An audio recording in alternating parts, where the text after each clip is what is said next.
Slide so we can do. Okay, my second presentation is about brain tumors. Again, something completely different.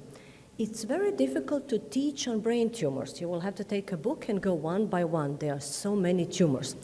So what I have decided to do by teaching brain tumors is to teach what is each technique that we're now using to characterize brain tumors telling us about the tumor.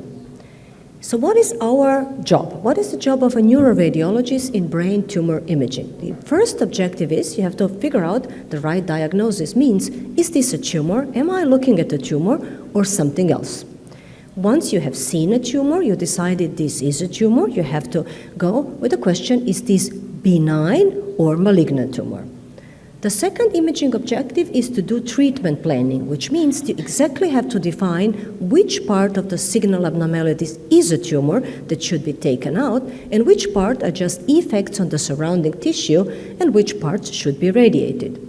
And finally, after treatment, you have to do post-treatment evaluation, which means you have to define the residual tumor and see if it is one, if the tumor is coming back, or you have to differentiate between a new tumor and treatment effect. So that is your job, all the three imaging objectives. How do we do this? What is brain tumor imaging? Well, it's basically collecting information. It is something like a thinking cascade that I was showing you yesterday for the infectious diseases. So the first information that you have is this a child or an adult person? So it's sex and age. Then you add some size, location, necrosis, enhancement based on conventional imaging. Then you keep adding information like vascularity, cellularity, metabolism. And finally, you have all this, you're collecting all this information on different sequences, and you can come up with the right diagnosis. Okay, so brain tumor imaging protocol is something very long, 45 to 60 minutes, and consists of several techniques. If you are, of course, working in an institution when you see patients with brain tumors. Of course, if you're working in a private practice and you don't do all this, then this has to be done at least before the patient will be operated. So again, how do we collect information? If brain tumor imaging means collecting information, then you have to know what is each technique telling you about the tumor. And I will start with conventional sequences. Conventional, I mean T2, T1, and FLAIR. The first thing that you see, it's the location. For this, you don't need any sophisticated technique. It would be very good if you can define location exactly. And this, I don't mean exactly the gyrus. I mean, is this something intraventricular? Is this something extraaxial? Is this axial neoplasm? Or maybe a midline neoplasm? The better you define the location, the better your differential will be. The second thing that you can define on conventional sequences is peritumoral edema. And that is very important, so-called perifocal edema. How is actually edema coming? Well, it's a hydrodynamic pressure on the peritumoral tissue. So it's kind of a glial cell reaction to the tumor. The most important thing is that you cannot correlate size or histology with edema. Means this is a double-AJO grade 1 tumor. You see almost no edema. This is also double-AJO grade 1 tumor with a more prominent edema. So edema does not tell you if this is a malignant or benign tumor. This is like perifocal edema in metastatic disease. Some people always say, my residents say, this is not metastasis because it does not have enough edema. Well, this is not completely true. This is a metastatic disease like here, this lesion with a big edema. But I have seen several patients, I'm sure you also, where you have a metastatic disease, many, but almost no edema. So again, metastasis can have edema and does not have to have a lot of edema. Necrosis is another characteristic of brain tumors. You have to say if it's present or not. Necrosis is definitely a poor prognostic sign in glioma and is something associated with malignant tumor. Necrosis will happen after sudden vascular occlusion. This is a very typical for tumor that showed necrosis is, of course, glioblastoma, and then you will see in these three cases. Very important part is to define cyst. Well, cyst is usually due to mucoid degeneration, liquefaction, and transudation. But what is actually important is to define, is this cyst part of the tumor or is it just in the surrounding? How do you do this? It's the same for the brain and spinal cord. Well, if it's a neoplastic cyst, it's a cyst that belongs to tumor and should be operated together with the tumor. This cyst will have enhancement of the wall, so that you know this is inside of the tumor. Non-neoplastic cysts will be arising in adjacent tissue. They are just reactive cysts and they will not show enhancement. So then we have some common benign cystic tumors that just appear as a cystic masses. This is craniopharyngioma or hemangioblastoma, very typical one with this enhancing nodule and big cyst. Common malignant cystic tumors are definitely glioblastoma, as you remember yesterday, and metastatic disease. Then we have cystic tumors in posterior fossa, the three of them. You remember, these are the most common neoplasm in a pediatric population in posterior fossa. This one is not in posterior fossa, but the same. They're ependymoma, medulloblastoma, and pilocytic astrocytoma. Remember, all of them can be cystic. Maybe the one who has the most cystic appearance will be pilocytic astrocytoma, but still, they will all have cysts. There is another tumor that somehow has a cystic appearance, a multicystic appearance, and that is DNET. DNET is a double age or grade 1 tumor, which is commonly associated or always associated with epilepsy. And they have this multicystic appearance on T2 weighted image. Either the cysts are as big as this one, or maybe just small cysts at the periphery. Hemorrhage is another characteristic that you can easily depict on conventional sequences. It happens due to pathological changes in the vessel and is, of course, something associated with malignant tumors. Very typical would be hemorrhagic melanoma metastasis or some other metastasis. You will, of course, see this on a conventional T2 weighted sequence by a dark signal, and, of course, you will prove this with some T2 star sequences or SWI. This is something that has a peripheral hemosiderin rim. This is, of course, something very typical for cavernous hemangiomas, like this one or this one, very bubbly or popcorn-looking like lesions with a hemosiderin rim. So this was the list of features, tumor features that you can see on conventional sequence: size, location, edema, necrosis, calcifications, hemorrhages, and cysts. The important thing is that based on these characteristica, you will not be able to distinguish benign from malignant. So these characteristica are not predictive of grading. So there are benign tumors that can have cysts, there are edema that can be in benign and malignant. You have seen the examples. Let's move to the next sequence. So what is post-contrast T1 telling me about the tumor? Well, you will have to define if enhancement is present or absent. And if it's present, you have to describe it as homogeneous, inhomogeneous, peripheral. Usually, the general rule is, especially for glioma tumors, low-grade tumors without enhancement. This is something like DNET. It's a typical low-grade tumor which does not show enhancement. This is astrocytoma grade 2. It's also a low-grade tumor without enhancement. It has some vessels, but these vessels have intact blood-brain barrier, and also there is no microvascular proliferation. Okay, then we have another one, which is also a typical example of a low-grade tumor without enhancement. This is diffuse midline glioma, commonly seen in pediatric population, where you see this expensive T2 high signal intensity mass, which is usually at the beginning, at least before it starts having a higher grade, not enhancing.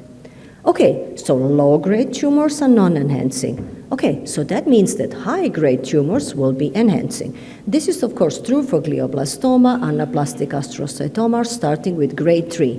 They are different. Why are they different? Well, they have neoplastic vessels, so new vessels with abnormal blood-brain barrier or leaky vessels, and they do have a vascular proliferation. Okay. Lymphoma is another example of a high-grade tumor with enhancement. Lymphoma consists of a lot of cells, lymphoma cells, which will give you this very homogeneous enhancement independently where it is located. But then we have also some exceptions, so it does not follow the same rule. Low-grade, no enhancement, high-grade enhancement. Then you have to know about tumors who will be low-grade, but they will still have enhancement. Typical example of a low-grade tumor with enhancement is meningioma or plexus papilloma. So then we have another low-grade tumors with enhancement, something like ganglioglioma. You know, it is epilepsy-associated tumor, but it will show enhancement, although it's a low-grade tumor.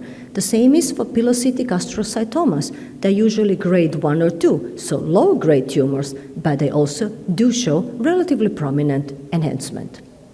So on post-contrast imaging, we are defining enhancement if something is non-enhancing or enhancing, and if enhancing, homogeneously or inhomogeneously. But the most important thing is there is no correlation between degree or extent of enhancement and tumor histology of grading. Remember, there are enough tumors that will be low grade but still show enhancement. So post-contrast T1 cannot reliably distinguish between benign and malignant. We are moving now to other sequences like perfusion. And now the things will change. Perfusion is very predictive of grading. Why is perfusion so important in brain tumor imaging? Well, let's start with the general rules again. The more aggressive a neoplasm, especially I'm talking about intra-axial gliomatous tumors, the more abnormals are the vasculature. And what is happening to these vessels? So they become tortuous, they are more density, they have a higher tumor blood volume, and greater permeability. So means we are talking about a process called angiogenesis. Angiogenesis means development of new arteries from pre-existing one. So means you have arteries, and then you have certain tumor factors, and then these vessels will produce actually new pathological vessels. This is a very nice slide from an article published in Radiology. This is this high-grade tumor. These are the normal vessels you see. They are nice, smooth, tubular structures. This box represents pathological vessels. In this frontal lobe, you see, they are very different. They have a very irregular borders, and so these are the typical leaky and pathological tumor vessels. So grade 1 tumors like DNET, I was taking always the same one so that you can follow, will not show enhancement and they will have negative perfusion. Sometimes if you're uncertain about these things, you can do overlay. It's not such a complicated thing. Overlay means that you can put a CPV map over a T2 weighted image so that you're sure what are you looking at. Sometimes this colored map look very confusing, especially if the tumors are located somewhere in the cortical region. By overlaying this, you're sure what are you exactly looking at. This is again this diffuse midline glioma that I have shown you before. High-grade, high signal intensity tumor in the pons, it's here, non-enhancing, has a low cellularity, and negative on perfusion. So this fits our pattern. Low-grade tumors, no angiogenesis, no perfusion. This is a grade 2 astrocytoma. This is here. Tumor is not enhancing, it's negative on perfusion. So low-grade tumor, no angiogenesis, no perfusion. Now, something is happening between the grade 2 and grade 3. So looking at the FLAIR image, you can't really say both are high-grade, high signal intensity neoplasm. But looking at perfusion, they look very different. This one still has negative perfusion, and this one starts having high perfusion. So this is jumping from grade 2 to grade 3. And this you can depict very easily with perfusion. And of course, going higher grade, like a grade 4, you will have, of course, this is a very ugly looking like glioblastoma. And then, of course, you should not look at this part. This is necrotic part. It's clear that we have to look at this part, which is solid and enhancing. And looking at the perfusion, you see that this part has, of course, very high perfusion in this glioblastoma. So again, MR perfusion is definitely predictive of grading, grade 2, grade 3, grade 4. Okay, so these are just to put two things together. So again, low-grade glioma, non-negative perfusion, high-grade glioma, positive perfusion. Okay, this is a pilocytic astrocytoma, which is, let me go back. Pilocytic astrocytoma, tumor which is enhancing, but still has negative perfusion. So again, enhancement and perfusion is not always the same, so you cannot take this one-to-one. Pilocytic astrocytoma have angiogenic features. They are similar to high grade, but these vessels are very different. So it's not only important how many vessels a tumor has, it's important what kind of vessels are they. Are they pathological vessels or normal vessels? So pilocytic astrocytoma does have a lot of vessels, but they will have a low RCBV because they will be mature vessels, they are not so leaky.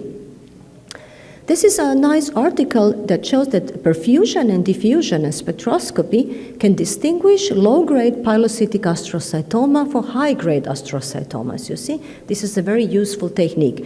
If this is a pilocytic astrocytoma, it has a low perfusion and higher ADC. If this is a high-grade astrocytoma, they will have a high perfusion, lower ADC, will show necrosis and a higher lactate and lipid peak. So you will combine information that you have to be able to distinguish those.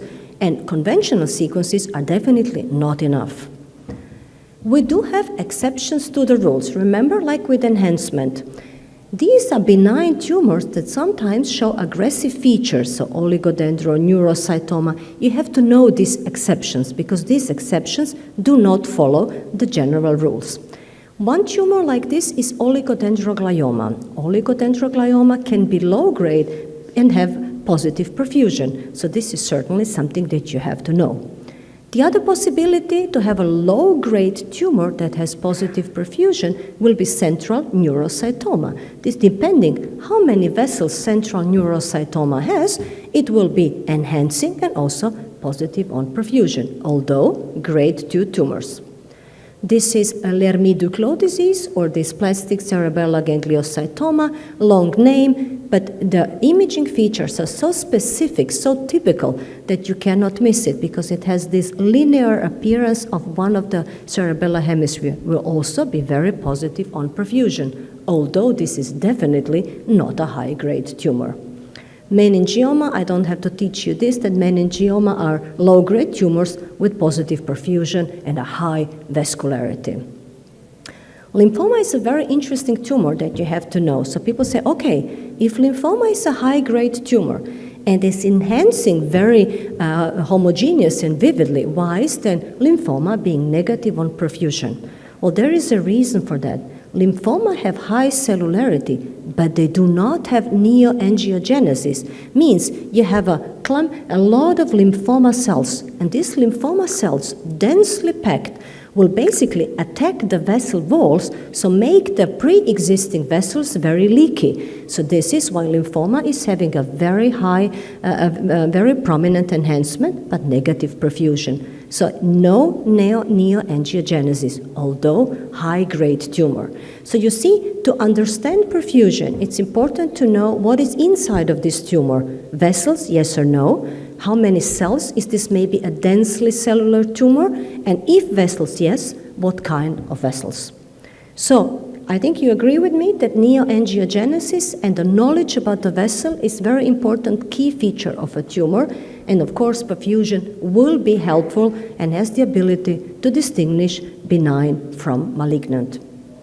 Let's move to SWI. Well, SWI will be used for vascular diseases, for trauma, for infectious diseases, and I had shown you yesterday, but of course also in tumor imaging. Although Paul is totally right, Professor Parisel, about that, we are still looking at this as a new sequence, so sometimes we are not sure. You see some black dots, but you're not sure if this is, as you said, blood, or maybe a little hemorrhage, or maybe some vessels.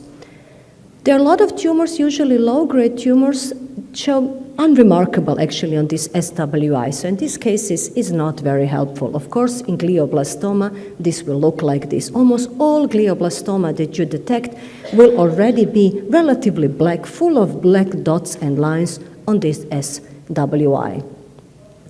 Sometimes, in special cases, SWI will be the only sequence that will actually help you to diagnose something that's called intravascular lymphoma. So this was a case we were really fighting with this one. It was some high signal intensity here and here, non-enhancing, and it was bright on diffusion, so we thought, okay, this is something cellular. If it's bright on diffusion, it must be cellular. And then SWI was performed, and everywhere where we saw high signal intensity, we saw little black dots. So think about this in cases that don't follow anything, so you can't really define a tumor. There is not a bulky lesion. So intravascular lymphoma might be the diagnosis in these cases. And cavernoma, I have shown you this. You see a hemosiderin rim on T2, and of course some smaller cavernomas will be detected with SWI. MR spectroscopy. Not everybody is doing MR spectroscopy. It's helpful, but you have to know how to do this. If you don't do it right, then better leave it. It's something like that. It's not a sequence per se when you look at things and then somebody else can look at things and then somebody else. If it's not performed correctly, then it will not help anything and it will be very unspecific. If we start very basic, it's early morning, then we have a normal angle. This is this one, where NAA is the highest peak and slowly going down to creatine and choline. So the reversed angle, it's called then tumor angle. This is this. Then choline is the highest peak, and then it goes down to NAA. Okay, so far so good. So low-grade tumors will start having increase of NAA, so this angle will reverse. But then choline will not be very high, so high but not sky high. NAA will still be visible, and if lactate, they will be small. High-grade tumors, again, simplified approach, will have a sky-high choline and also tumor angle, but you see, there is a big difference. So this would be a low-grade glioma. You see, when you just take one box, one spectroscopy, then it looks like a high-grade neoplasm, and this is definitely low-grade, non-enhancing, negative perfusion. By putting just a single voxel inside of the lesion, this is very unspecific. Don't do this. This is not good. You have a very high choline, and you have a tumor angle. If you look at this, you would say, well, sky-high choline. This is a high-grade neoplasm. Okay. So this angle is not really very specific because it will be present in all kinds of diseases, even in acute ischemia. If you would do spectroscopy in acute ischemia, you will also get this, or tumefactive demyelinating lesion, or even normal spectrum in neonate. So this spectrum per se has a low specificity.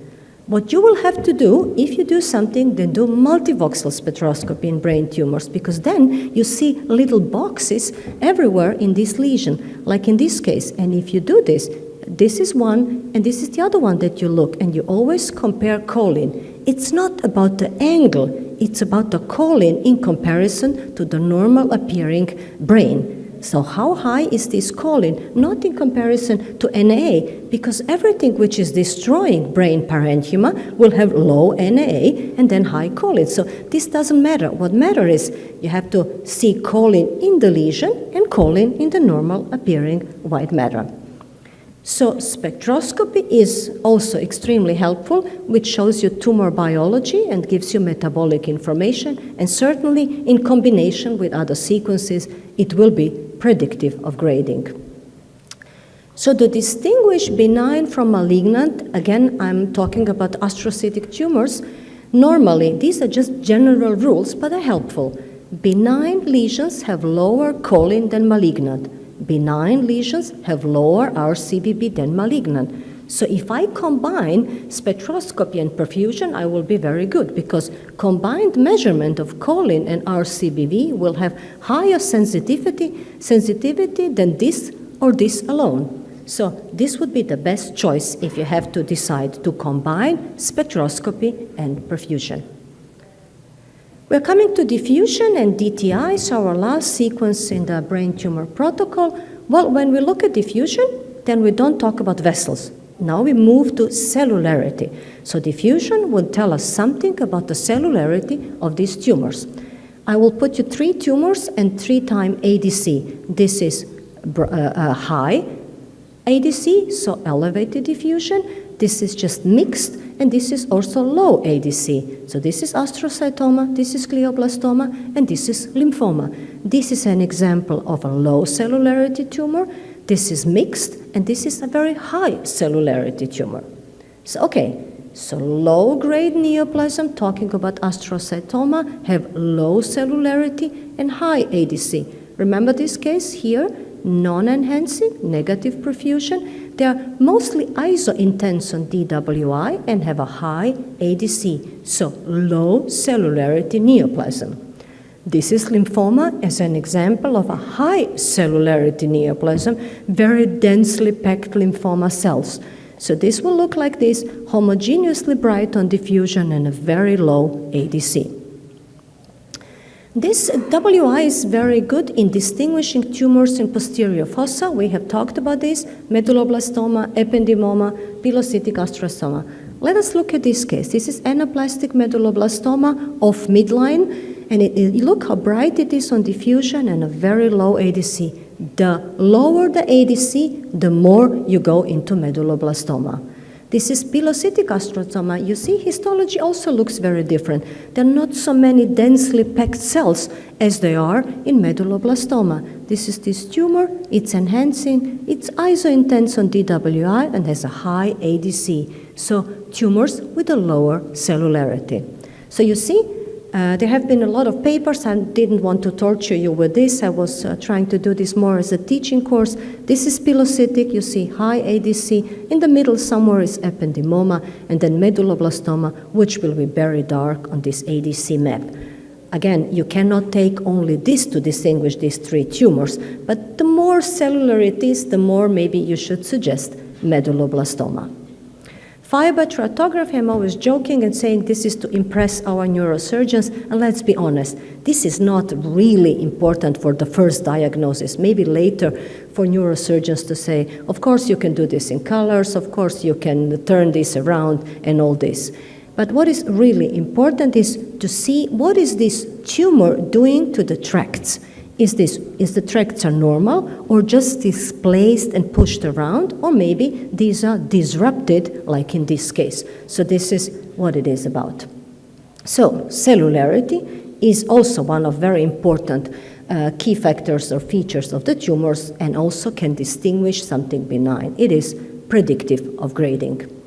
So to put now all together, you see we were going one by one, each sequence is now. You can go like this, and each sequence will give you another information about this tumor. So let's look at this low-grade tumor. Here, T1, low cellularity, high ADC, negative on perfusion, not much hemorrhage or vessels on SWI, not really disrupting the things, and you see this typical tumor angle. So this is low-grade neoplasm. If you don't say astrocytoma or whatever it is, but you can define pretty well what kind of tumor will that be.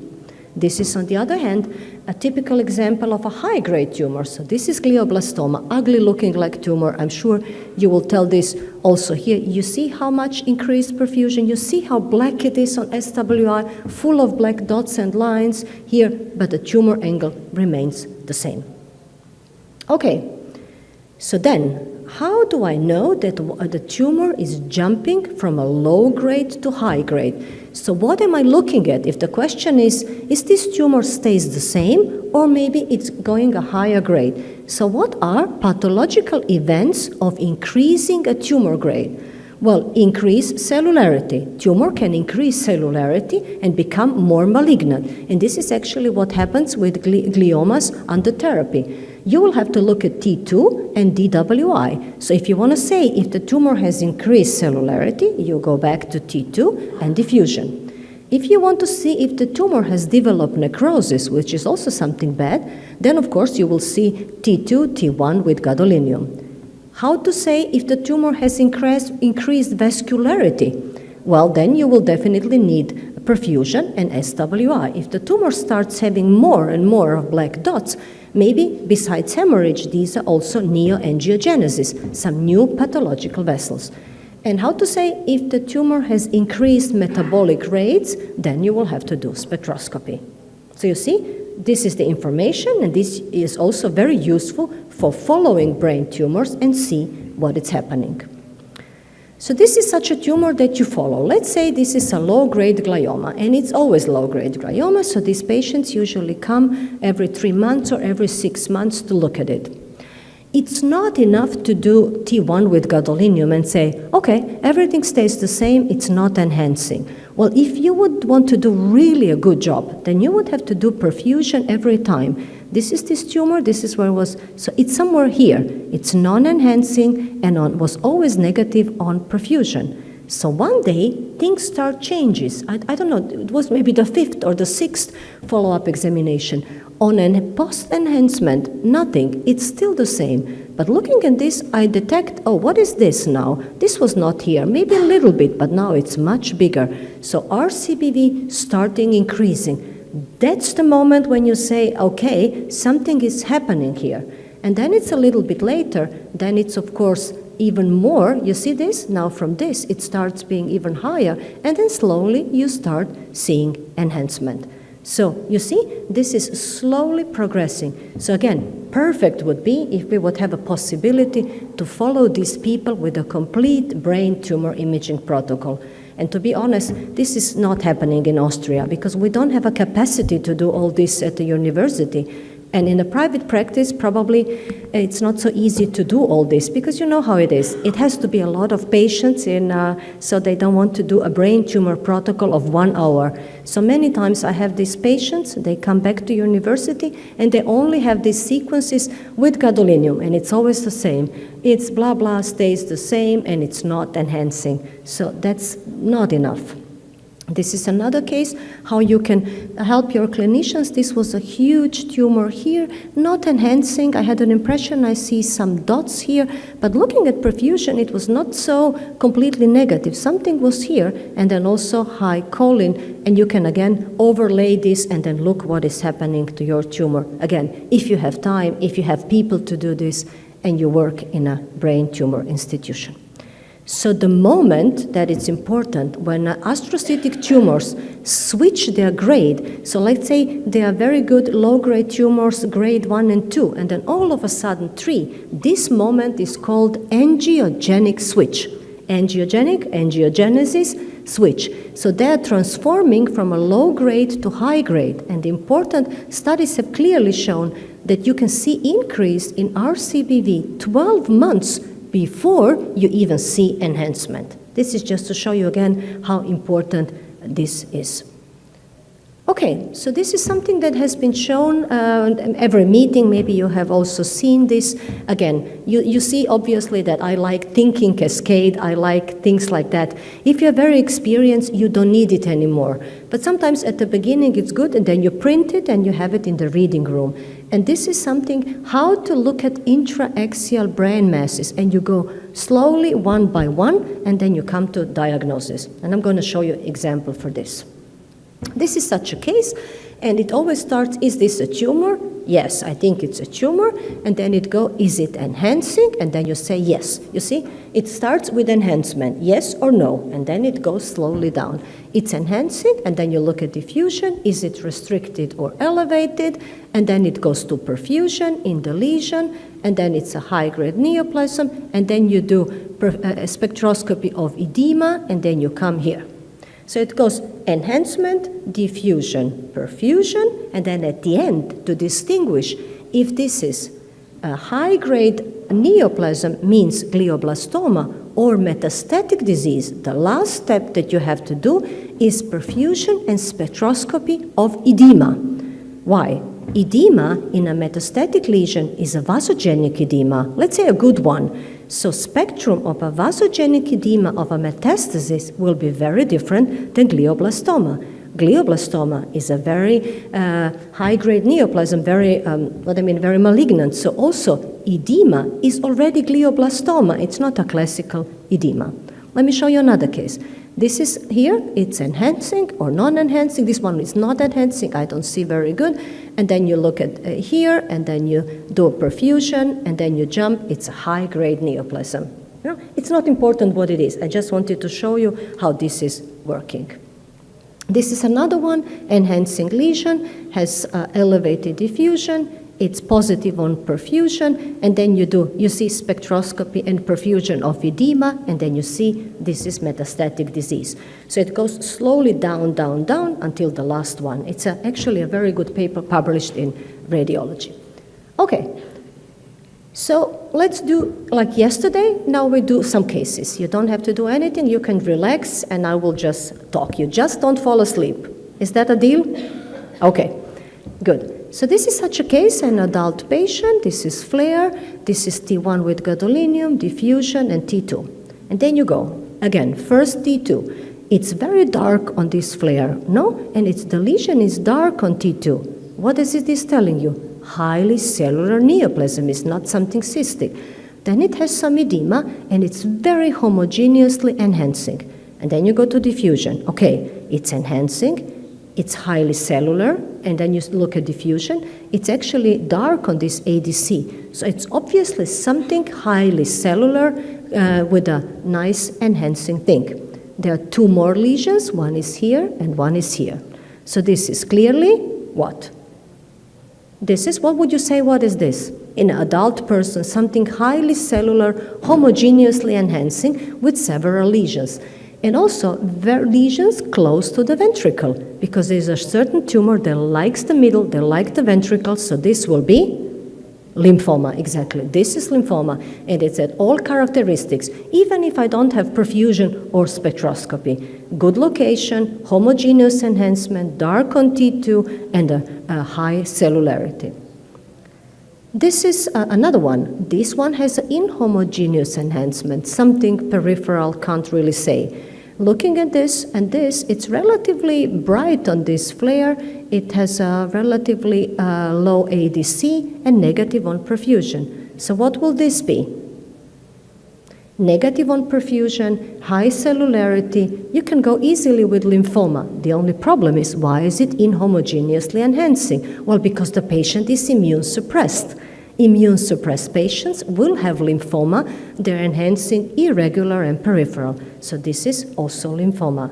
So you see, not always everything fits, but then by thinking, so irregular enhancement, but very high cellularity. This is easy. What is this? I mean, you can go with the brain tumor protocol. This looks like something very ugly. Do we agree on this? It's ugly. It has a mass effect. It has a lot. Okay, but maybe just at least T1 with gadolinium. Look at this. Look at this. So this is glioblastoma. This is something highly grade. And then just to prove this is perfusion, you see perfusion is increased in the periphery, not in necrotic parts, and very ugly black looking like tumor on SWI. So this is easy. This is glioblastoma, no differential.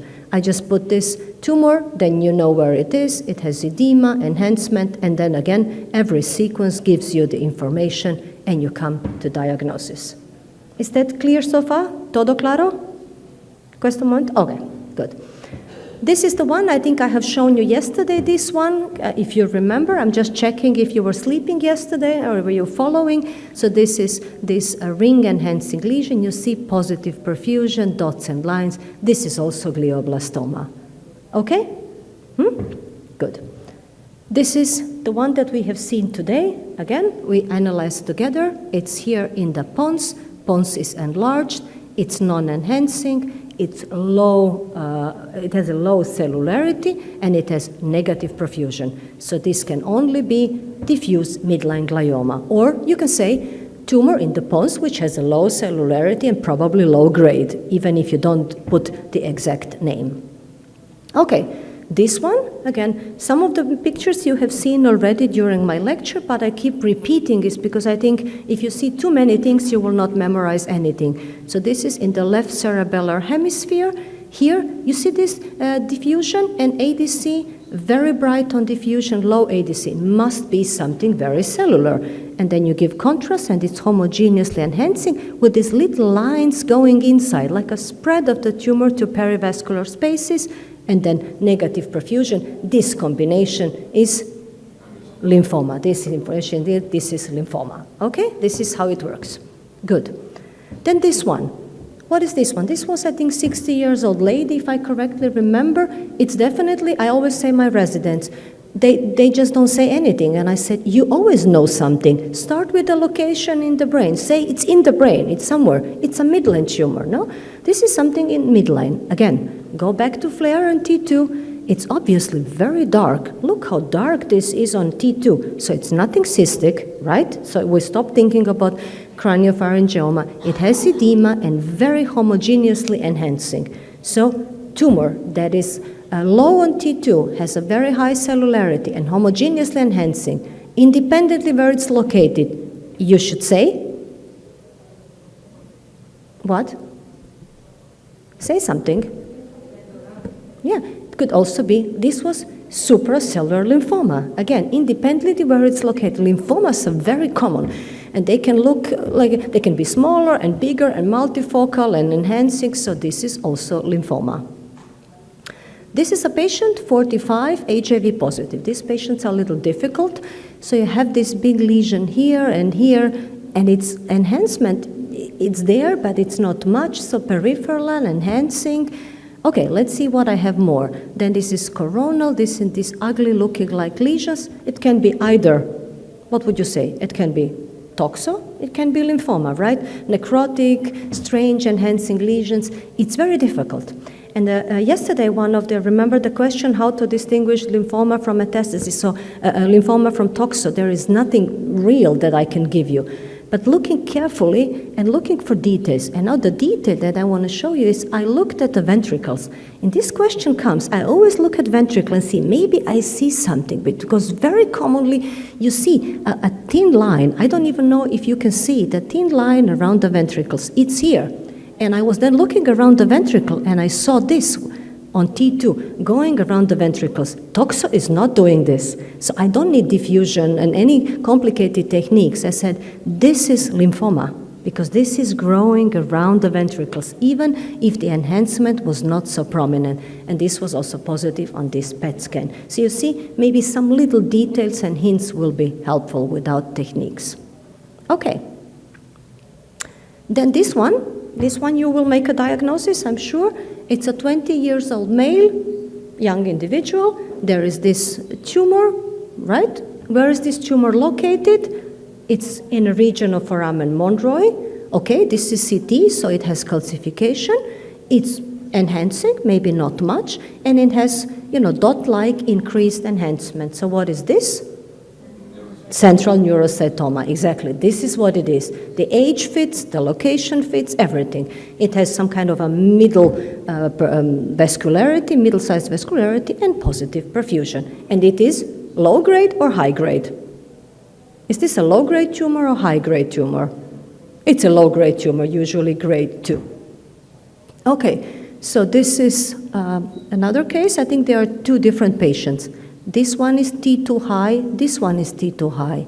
This one has high ADC, so low cellularity. This one has a high cellularity. This one is enhancing, and this one is enhancing. So you tell me, which sequence is the most important here? Which sequence is different? Where is the difference? The difference is here, exactly. So the only thing that is differentiating these two tumors is diffusion. So means they have a very different cellularity, right? So it's clear. This one is probably pilocytic astrocytoma, although it's not even very cystic. And the other one is probably medulloblastoma. Okay, again, don't take me 100%. It's, of course, simplified approach. And Rahel, do I still have time? Yes, is it the time? Okay, good. So I think I'm coming to the end anyway. So brain tumor imaging is collecting information. So the most important thing is that you know what is each of these techniques telling you about the tumor. If not, you will have a mess of all kind of information. And I will finish with this. I thought that I have some more cases, but I give some more time to Maria. Thank you very much for listening. Gracias.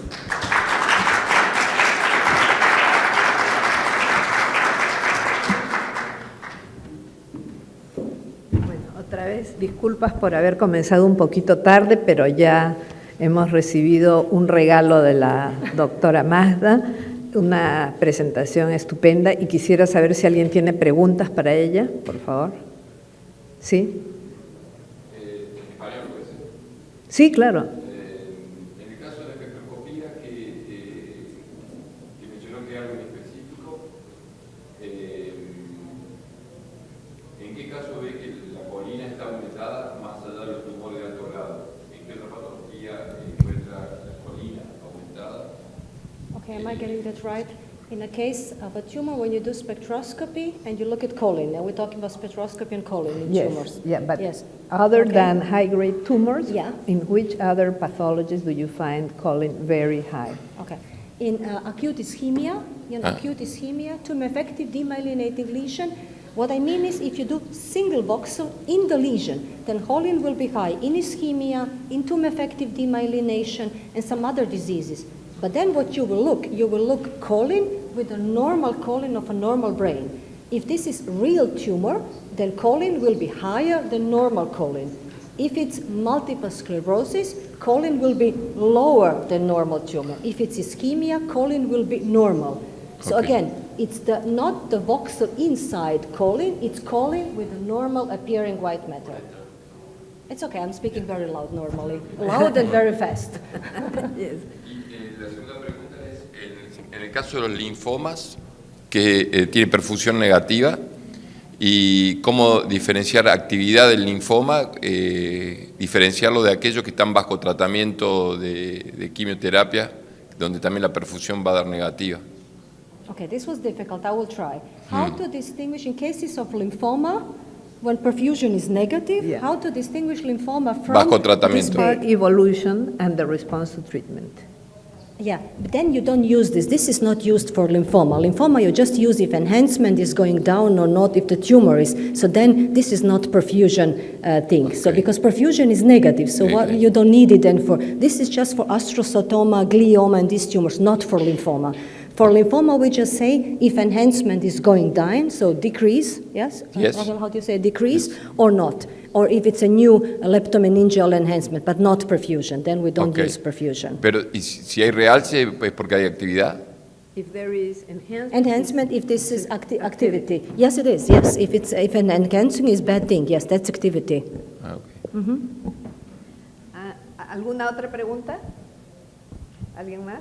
This is nice. I practice my Spanish. I understand, but I can't say anything. Yeah, This is- multi-talented woman here, not just a pretty face. No, it's a beautiful language, but it's, you understand, but you can't really say something, yeah. Yeah.